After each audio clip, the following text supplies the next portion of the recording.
welcome to Live with Lynn. So if you're here, say hi. If you're watching the replay, be sure to type replay so I know you were here.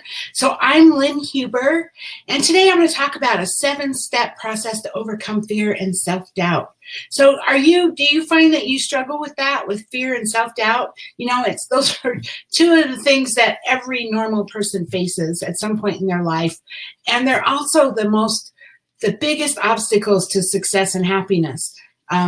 And it's kind of sad that that particular thing, that fear and self-doubt, that holds us back so much. But seriously, those are the biggest obstacles to finding the success you want or to being happy. And, you know, some people fear more self-doubt than others, and some are better at overcoming these emotions than others. But and it might depend on the day, you know. I mean, like I might be more confident one day and then the next day maybe not, or maybe it's the situation we're in and who we're around. But you know, and then some of us just have different levels of that, different levels of how you know, what we fear and how we doubt ourselves. But regardless of where you fall on that spectrum, on that fear or self-doubt spectrum, there's many things that you can do to rise above those emotions. So we're going to talk about that. We're going to talk about 7 steps to help you overcome that. So to conquer your fear and self-doubt. So number 1, identify what you're actually afraid of. You know, what is it that you're really afraid of? Most of us don't have to worry about being eaten by tigers, right? Our lives are rarely actually in danger. The most common fears today in today's modern world are the fear of failure, the fear of making a fool of ourselves, the fear of what are other people going to think of me if I do this? That's a big one, isn't it? That's something we all deal with. It's something we have to let go. But and I think I did a video on that actually on people. They're really not thinking of you, which is really funny. We all are afraid. Every one of us are afraid that what will they think of me if I do this? And the fact is they're so busy. Everybody's so busy thinking about themselves that they're not really thinking about you. But hey, that's a whole different topic. So let's first identify what it is that you're really afraid of. So if you're looking to start a business, but you can't seem to get started, or if you have started a business, if you're already in an Avon business, if you're on my team, if you're starting, I don't know, a Scentsy business, Mary Kay, or maybe a pizza parlor, it doesn't matter. If you're having a hard time getting started or you're having a hard time jumping all in, what's your real concern? What is it that you're afraid of? Maybe you want to ask somebody out on a date. Maybe you work with somebody who you think's really cute and you want to ask them out. What is it that you're really afraid of as far as asking her or him out? I mean, they're certainly not going to hit you over the head with a rock, right? So what is it? Is it because you're afraid they're going to say no? Whatever it is, figure out what it is that you're actually afraid of. And then get really clear on what your actual fear is. What is it I'm afraid of? I'm not really afraid of asking. I'm more afraid of what will happen when I ask, right? So once you get really clear about that actual fear, then you have a chance of addressing it. Then you have a chance of dealing with it and doing something about it. So number 2, find situations related to your fear that are only mildly uncomfortable. So so let's say, for instance, that you're afraid of public speaking. You're afraid of getting on stage and talking, right? What could you do that's similar, that maybe is the same kind of thing, but not as terrifying? Maybe could you give a speech to just a group of friends in a small meeting, people who know you, people that, you know, could you start conversations with strangers? I mean, you know, sometimes it starts so simple, just like saying hi to somebody in a grocery store, you know, or smiling at them. Maybe you could visualize yourself giving a speech, or maybe you could do group activities and just speak up more in those activities. Or, you know, that's about speeches. What about, like, if you're afraid of heights? If heights make you really nervous, you could start maybe on the second floor of a balcony on the second floor, and look down and slowly work your way up the building to the 3rd floor, the 4th floor, you know, till you get higher and higher. And I mean, those are just some things that you could do that are not as terrifying as the actual thing you want to do, but can kind of get you used to taking those steps forward, right?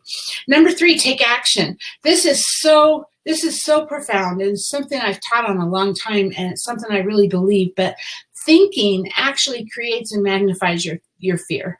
Thinking only makes it worse. The more you think about it, the more afraid you're going to be. But action taking action makes that fear less. So one of the ways to overcome fear is to immediately get into action and just immediately take action before you even have a chance to talk yourself out of it. Because most people, seriously, most people would be more successful, they'd be happier, and they'd be less afraid if they just thought less and did more. That's something I really work on. Because I believe if I'm afraid of doing something, it's just taking that first step sometimes and just not allowing yourself to think about it, just do it. I mean, I don't know. I remember back when I was, I don't know how old I was, 10, 12, first time I jumped off the high dive in the swimming pool. I used to go swimming every day at Liberty Park here in Salt Lake City. Every day we walked to the park in the summer and went swimming.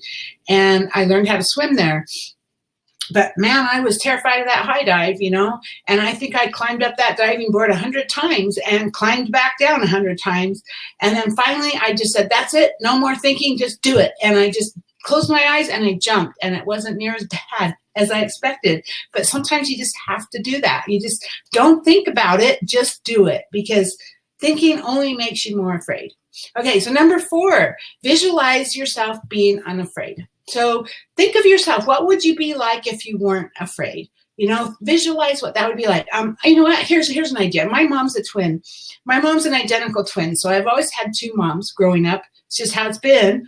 And so let's do this. So imagine that you are an identical twin. You have a twin, and like my mom and my aunt, they look a lot alike, but their personalities are nothing alike. One is really daring, one is fearful, one is really vocal, one's quiet. Their personalities are not alike. So imagine that you were an identical twin, and think about your other twin, your twin sister or brother is of course very similar to you. She looks just like you. She probably acts like you in a lot of ways, but she's also different in a lot of ways. So if you could build that perfect twin, what would your twin sister look like that had everything that you don't have, right? What skills, beliefs, attitudes would they have that you don't have, that you want? How would they handle a situation that creates that fear in you? So imagine that. So imagine your twin, and it doesn't even have to be, it doesn't have to be a real twin, just your twin, Imagine that, and then build that perfect version of you as a duplicate of you, right? And then allow yourself to become that twin. So visualizing it, that's really powerful. Number 5, give yourself small successes. So set yourself up to win. Make the game so easy you can't fail. And then as you have those small wins, you're going to gain confidence. You're going to be able to up the stakes a little bit. You're going to be able to try something harder. And then that helps you get used to being successful in the situations that cause you to feel fear, right? So you've done some things. So like, for instance, if the thought of making cold calls, if you're trying to build your business and you have to make cold calls, if that scares you or that breaks you out in a cold sweat, then give yourself the goal of just making one cold call, then just one. I'm just going to make one phone call. That's it. And I can do that, right? And it's funny because once you make that one, you're probably going to go, oh, that wasn't so bad. But let's just say you just did that one. And then the next day, maybe you can do 3. And then maybe the next day you can do 5. Or I actually believe, though, that once you've done like 3 or 4, you're going to find out it's not as bad as you thought, right? But then just show yourself that you can do it. Whatever that is, those small successes, show yourself that you can do it. Show yourself that nothing bad is going to happen to you, because it's probably not. You just have to see that, right? Number 6, be realistic. So what's the worst thing that could happen if your fear came true? What is the worst thing that could possibly happen, right? It's probably not anything you can't handle. It's just that we have this in our mind that it's going to be so horrible. So what happens if you write a book and you send it to a publisher and they reject it? What if you give a speech and it doesn't go well? Actually, I did this. I was one of the top fundraisers in Avon for the breast cancer walk, and they had me on TV here in Salt Lake City on Fox 13, and twice actually. Once I was on by myself, and the second time I was on with the Colt from the American Cancer Society. And actually, when I was on with Colt, I totally screwed up everything I said. I totally did. I said, we had 200 walks across the United States, and I said, Avon walked in 200,000 walks, stupid things like that. And the truth is, what happened to me? Nothing. Nobody even noticed, you know? I mean, I was freaked out and I felt really bad about it afterwards, but nobody even noticed. So that's what I mean, you know, think about what's the worst thing that could happen. Okay. So maybe if I was thinking about that and I was terrified, maybe they would correct me on TV. That would have been probably embarrassing, or maybe they would have thrown me off the stage. I don't know. They wouldn't have done that. Right. But well, think about what could happen if the worst thing happens when you're doing what it is you're afraid of. I mean, will you still be safe? Will your family still love you? You know, I bet if you get really clear on it, it's probably not anything you can't handle. And then number 7, get help. So sometimes we just need help. I mean, all of us, we sometimes just need help. So whether that's from a friend or a professional, there's no shame in getting help, right? You would get help if your car engine blew up. You'd get help if you broke your leg. You'd get help if anything broke, or, you know, your house started on fire, whatever, you would get help. So get help if you need it to deal with your fears. I think that can really be helpful too. So, hey, so how much do you allow fear and self-doubt to rule your life? Imagine what your life would be like if you could overcome all of those fears and self-doubt. You know, most people avoid the actions that trigger those uncomfortable feelings. I mean, because we all do, because we're in our comfort zone and we're afraid to get out of our comfort zone. So we all avoid those actions that make us uncomfortable.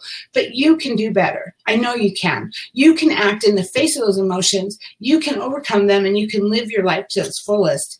And then when you overcome that fear and doubt, you can do amazing things. You absolutely can. I am rooting for you. I know you can. So go through, try some of these 7 things I just gave you, and just overcome that fear and self-doubt, and let me see what you can do. Let me see what you can become. I would love to. So now I want to hear from you. What have you done to overcome your fears? Get down below and share with me in the comments below the video. And what have you done to overcome your fears, or when you've doubted yourself, or what tips do you have to share? I'm sure you have a wealth of knowledge too, and I'd love to hear yours. Or if you used one of my tips to overcome self-doubt or fear and it helped you, I would love to hear that too. Well, even if it didn't help, I would love to hear. I would love to have the conversation, okay? So anyway, thanks for being here with me today. Hope you have a great day. I'll see you tomorrow. Bye-bye.